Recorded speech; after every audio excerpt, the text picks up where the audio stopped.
परम श्रद्धेय सद्गुरु श्री मधुसूदन साई जी अपने व्यक्तिगत पुरुषार्थ से और व्यक्तिगत प्रतिभा से अपने देश की कीर्ति सारी दुनिया में फैलाने वाले लोगों की ये जो नक्षत्र मालिका मंच पर उपस्थित है, इन सभी के चरणों में मेरा प्रणाम। उपस्थित सभी अन्य मान्यवर, नागरिक सज्जन, माता भगिनी और छात्र छात्राएं, बंधु भगिनी, सबसे पहले मैं और आप सभी का धन्यवाद करता हूं। सद्गुरु श्री मधुसूदन साई जी का धन्यवाद करता हूं कि एक उत्तम कार्यक्रम में सहभागी होने का भाग्य उन्होंने मुझे प्रदान किया।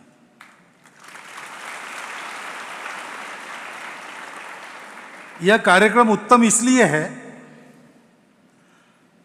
कि सब कुछ व्यवस्थित, जैसा तय था वैसा।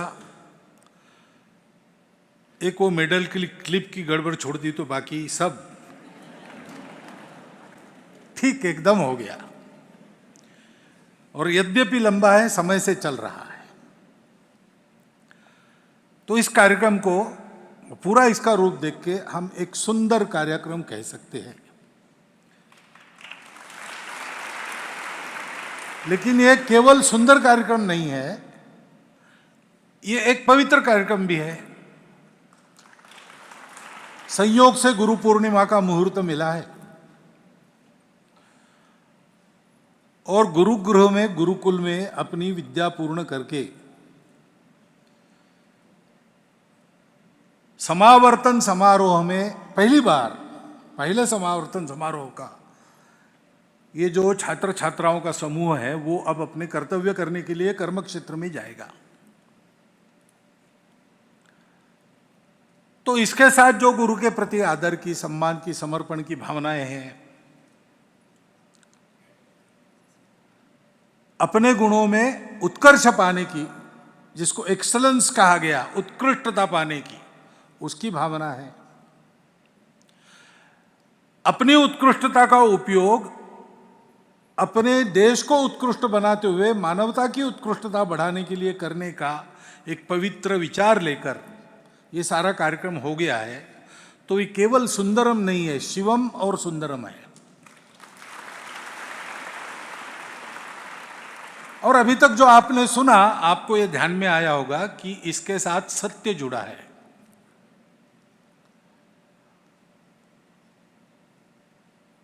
सब कुछ कहा गया है, लंबा भाषण देने की मुझे जरूरत नहीं, परंतु मुझे बुलाया है और आज भोजन कराया है, तो मुझसे पूरा काम सद्गुरु तो लेंगे ही। इसलिए उन कही हुई बातों को ही अगर आप फिर से ध्यान में लाते हैं, मेरे साथ पुनर्स्मरण कीजिए तो आपको पता चलेगा।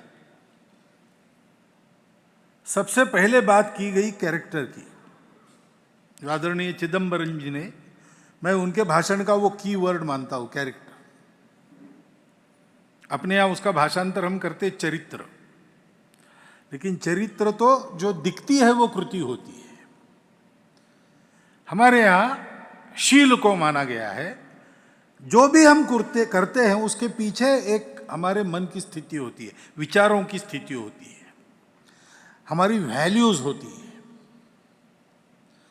हमारी जैसी वैल्यूज है वैसी हमारी एक्शन होगी।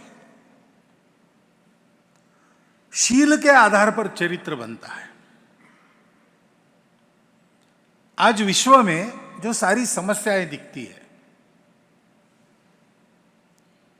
उनके मूल में हम देखेंगे तो दो तीन कारण सब समस्याओं के पीछे बताए जा सकते हैं। एक तो विज्ञान ने अपने दृष्टि से अलग अलग करके सब देख लिया, फ्रैगमेंटरी अप्रोच करके सब देख लिया। आवश्यक है, अगर अपरा विद्या सीखनी है, अगर अविद्या को सीखना है, अगर सीखना है तो सीखना ही पड़ता है। अपने परंपरा का आदेश है, अविद्यया मृत्युम तीर्थवा। लेकिन आज जो प्रचलित हमारा बाह्य जगत का अध्ययन, उसमें उसको जोड़ने वाला फैक्टर क्या है, इसका पता नहीं है। अभी अभी विज्ञान वहां पहुंच रहा है, सब कुछ रिलेटेड है, लेकिन रिलेशन क्या है अभी पता नहीं चला है। और इसलिए आपस में समन्वय, संतुलन ऐसा बैठता नहीं, संघर्ष की स्थिति सर्वत्र है। और इसलिए विश्व में आपकी भाषा अलग है तो संघर्ष, आपकी पूजा अलग है तो संघर्ष, आपके देश अलग है तो संघर्ष, विकास का पर्यावरण से संघर्ष, विज्ञान का अध्यात्म से संघर्ष, ऐसा ही जीवन गत 1000 वर्ष चला है। इसको जोड़ने वाला जो फैक्टर है उसका ज्ञान हमारी परंपरा में है। शरीर, मन, बुद्धि, इनको जोड़ने वाला आत्मा है। ये सब आत्मा के अनुचर बनकर काम करते हैं, तब गाड़ी ठीक चलती है।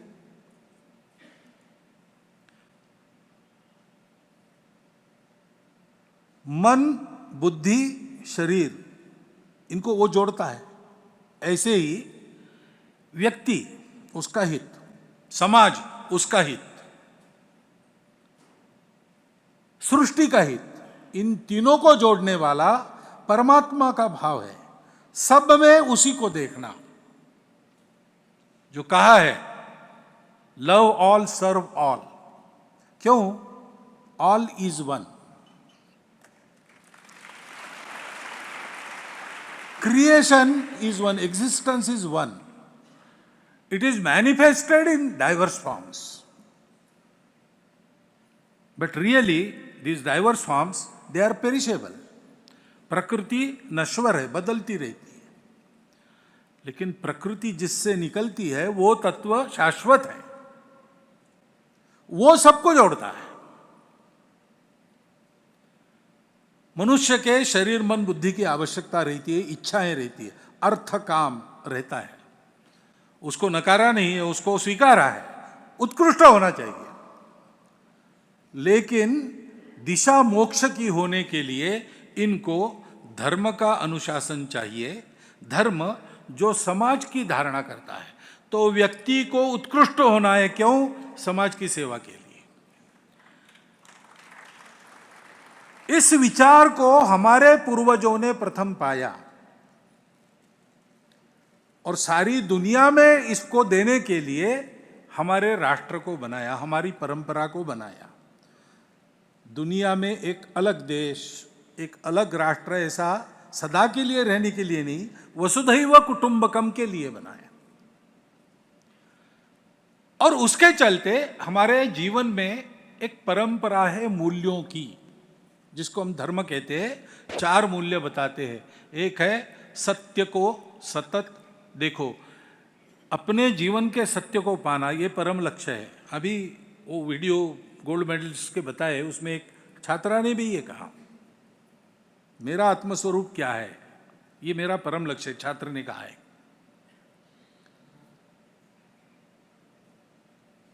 उसके आधार पर वो सत्य है करुणा से जीवन जीना, तो परोपकार होता है। व्यक्तिगत जीवन में सत्य को पाने की सतत साधना, सामूहिक जीवन में परोपकार युक्त जीवन, स्वार्थ का जीवन नहीं। मेरे विकास में सबका विकास होना चाहिए। ऐसा होना है तो जीवन में शुचिता की, पवित्रता की साधना करनी पड़ती है। और उसके लिए जीवन तपश्चर्या युक्त चाहिए। तपस, ये चौथा मूल्य है। ये धर्म के 4 पैर है। और शिक्षा देना व्यक्ति को, तो मृत्यु से तरण करने के लिए अविद्या या अपरा विद्या का अध्ययन आवश्यक है। लेकिन उसी समय अमर होने के लिए, इन सब के परे जाकर उपयोगी मनुष्य का जीवन जीने के लिए पराविद्या या विद्या को सीखना आवश्यक है। ये दोनों बातों का संतुलन साध कर जब शिक्षा चलती है तब शिक्षा चलती है, नहीं तो वो शिक्षा नहीं होती। केवल भौतिक अस्तित्व का survival, survival even animals survive, उसमें क्या है? मनुष्य के पास अगर बुद्धि नहीं होती तो man is the weakest animal of the earth. लेकिन एक कॉग्निटिव इंपल्स आया कभी उसके जीवन में, उसने उसका जीवन बदल गया, सर्वश्रेष्ठ बनाया। लेकिन केवल खाना पीना, प्रजा बढ़ाना, ये तो पशु भी करते हैं ना। जो ताकतवर है वो जी लेगा, is the law of the jungle, survival of the fittest. This is a truth applicable to animals, not to humans. In humans, the fittest persons will make others survive. The fittest will help weakest to survive. That is human excellence. Human excellence यानी क्या है? Excellence in everything. But it must be human. What is this human? Human is to use your own faculties to make the world survive, to make the world grow, to make it a happier, a peaceful world. ये मनुष्य की व्याख्या है, उसके जीवन में ये धर्म है। और यहां हम देखते हैं कि ये पूरी शिक्षा यहां पर दी जा रही है, संस्कारों सहित। और दूसरा कीवर्ड डॉक्टर कस्तूरी रंगम साहब ने कहा, ट्रांसफॉर्मेशन। ये हम सब के लिए बड़ा आनंददायक और आशा का समाचार है कि भारत में अब ये ट्रांसफॉर्मेशन दिख रहा है।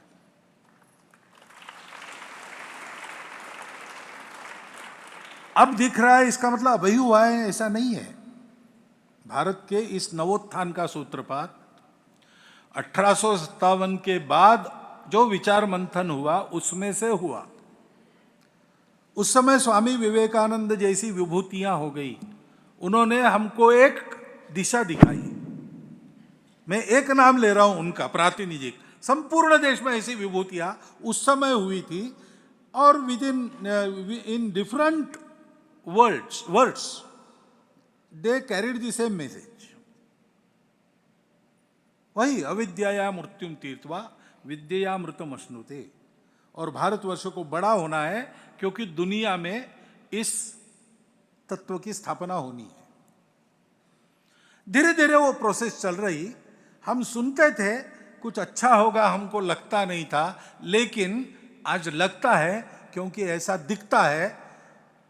और आज आप भी ऐसा मानते होंगे कि आज इन 3 घंटों में हमने यहां पर यही देखा है।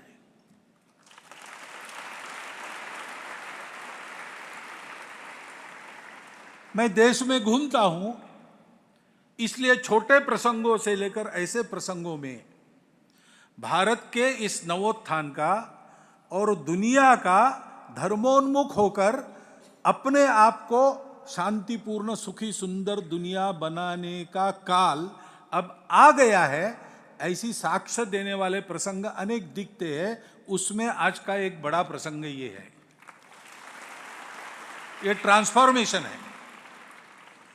और इसलिए मैं आज के सभी पदवी प्राप्त छात्रों का, छात्राओं का हृदयपूर्वक अभिनंदन करता हूं।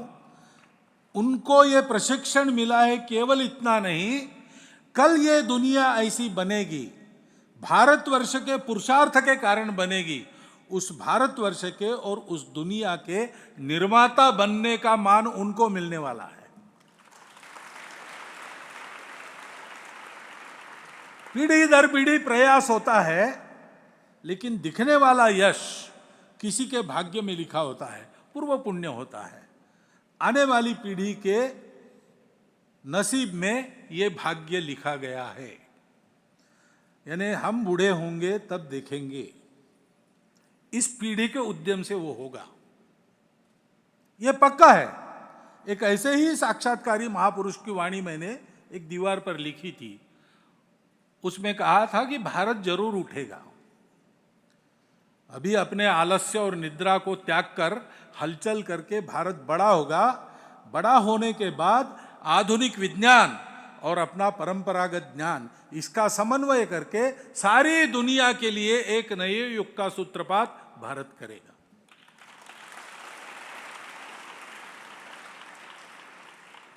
12 साल पहले मैंने पढ़ा था, तुमने कहा हाँ, ये तो विवेकानंद ने भी कहा है, ये तो इसने भी कहा है, उसने भी कहा है। यही एक आशा है जिसके कारण हम लोग सक्रिय हैं, नहीं तो हम भी रोते रोते बैठ जाते हैं। लेकिन आज ऐसी स्थिति नहीं है। आज हम ये बताते हैं तो लोगों को विश्वास इसलिए होता है कि उनको भी इसके लक्षण चारों ओर दिखते हैं। और इसलिए आप सब छात्र छात्रा बंधु भगिनियों का हार्दिक अभिनंदन। आप अभी शुरू करेंगे काम करना, काम करते करते उस धुन में लग जाएंगे। धुन में लग जाने से एक डर होता है, धुन में लगने से एफिशिएंटली काम होता है। If you are practised then you work mechanically, extra effort नहीं करना पड़ता। Efficiently, mechanically you work very accurately and bring the results. But then the thoughtful working is lost if you are not alert. काम करते समय सोचते रहना चाहिए, सोच समझकर काम करना चाहिए। ये जो काम हमारा होने वाला है, उस समय सब प्रकार का पुरुषार्थ करते समय हमको ये ध्यान में रखना पड़ेगा कि भौतिक जगत के सब क्षेत्रों में भारत को उत्कृष्ट बनाना है। मानवता को उत्कृष्ट बनाने वाला उत्कृष्ट भारत खड़ा करना है।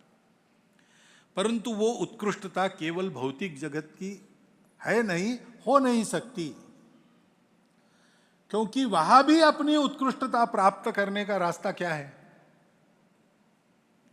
तो हमको 2 लोगों ने बताया, सुनील गावस्कर जी ने बताया कि ये जो सारा हो रहा है उसका श्रेय वो उनके आशीर्वाद को देते हैं, श्रीमद सत्य साई महाराज को। उनका भाषण सुनते समय मुझे एक बात याद आई। फील्ड पर परिश्रम तो उन्होंने किया है, चौके छक्के तो उन्होंने लगाए हैं, धूप में मैचेस तो उन्होंने जीती है, लेकिन वो श्रेय उनको देते हैं। ऐसा क्यों है? तो समर्थ रामदास स्वामी मराठी में ऐसा कहते हैं, सामर्थ्य आहे चळवळीचे। पुरुषार्थ का सामर्थ्य है, मेहनत करेंगे तो फल मिलेगा। ईश्वर की कृपा हो ऐसा केवल घर में बैठ के कहेंगे तो कृपा नहीं होती है, मेहनत करनी पड़ती है। जो जो करेगा, जो जो करील त्याचे, जिस जिसको करना है, जो जो करेगा उसको फल मिलेगा। परंतु बट तेथे वहां भगवंताचे अधिष्ठान पाहिजे। भगवंत चाहिए, उसमें अध्यात्म चाहिए, अधिष्ठान चाहिए। हम ये सब क्यों कर रहे हैं? हम ये इसलिए कर रहे हैं कि we see God in ourselves, we see the same God in everybody else, everything else. कभी कभी दुनिया में विवाद चलता है, भगवान एक है कि भगवान अनेक है। Are there many gods or is there one God? The Hindu answers, there is only God, there is nothing else. Whatever is there is God, and you have to serve God. ये एक आध्यात्मिक अधिष्ठान लेकर भारत की सब बातें चलती है। इसलिए भारत एक्सलेंस देता है, लेकिन ह्यूमन एक्सलेंस देता है हमेशा। What ever Bharat gives it's never divide of humanness, because ये ह्यूमैनिटी की जो भावना है, basically it is the love, and love is God, truth is God. सत्य, करुणा, प्रेम, संवेदना, ये लेकर ही भारत का व्यक्ति करता है। तो करते समय इस अधिष्ठान को याद रखने का स्मरण सुनील जी के भाषण से मुझे हुआ। जो आज सभी हमारे मानद उपाधि प्राप्त विभूतियों के भाषण हुए, उसमें हमको इस कार्यक्रम का सार प्राप्त होता है। और इसलिए मैं आज अधिक कुछ नहीं बोलने वाला हूं। इसी का स्मरण मैंने आपको करा दिया है, उसका आप चिंतन करेंगे तो आज के इस सत्यम शिवम सुंदरम कार्यक्रम का आनंद भी वो तो आपको प्राप्त हुआ ही है। उसमें से जो बोध लेकर ये छात्र छात्राएं तो काम करेंगी, उन्होंने अपना संकल्प बोल के दिखाया है, हम सबको भी करना है। वो करने के लिए रास्ता क्या है, दिशा क्या है, प्रेरणा क्या है, इन सबका ज्ञान भी आज हमको यहाँ हुआ है। तर्कों से हुआ है, क्योंकि शब्द से बोला गया तो उसके पीछे तर्क आता है, ये विचार आता है, लेकिन वो कोरा तर्क नहीं है, उस विचार के पीछे जीवन का अनुभव है। तो अनुभव सिद्ध, और ये ऐसे ही सब काम हुए हैं, ये इतिहास है। इसलिए एक इतिहास सिद्ध, तर्क सिद्ध, अनुभव सिद्ध सत्य इस कार्यक्रम के रूप में, अत्यंत पवित्र रूप में और सुंदर रूप में, एक सत्यम शिवम सुंदरम अनुभव के रूप में हम सब ने पाया है, उसका उत्तम उपयोग हम करेंगे। और ये करते समय ऐसे जो काम चलते हैं, मन ही मन ये सारे काम बढ़ते रहे, ऐसी शुभकामना तो करेंगे ही, परंतु जहां जहां सज्जन शक्ति ऐसे अच्छे काम कर रही, वहां वहां उनके पीछे अपना सामर्थ्य लेकर खड़ा होना, ये भी काम हमको करना है। क्योंकि भगवान की इच्छा से ये उद्यम हो रहा है, और समय समय पर ऐसा उद्यम करना ये भारतवर्ष के भारतीयों का दायित्व है। उनके संपूर्ण जीवन की सार्थकता उसी में है। उस जीवन की सार्थकता को पाने का, उस जीवन की सार्थकता के परिणामों को देखने का सद्भाग्य आप सबको मिले, ऐसी शुभकामना मैं व्यक्त करता हूं। और मेरा भाषण आपने सुन लिया, इसलिए आपके प्रति कृतज्ञता व्यक्त करता हूं, फिर से ऐसा एक सुंदर अनुभव मुझे देने के लिए, और सद्गुरु जी को धन्यवाद देता हूं, और मेरे 4 शब्द समाप्त।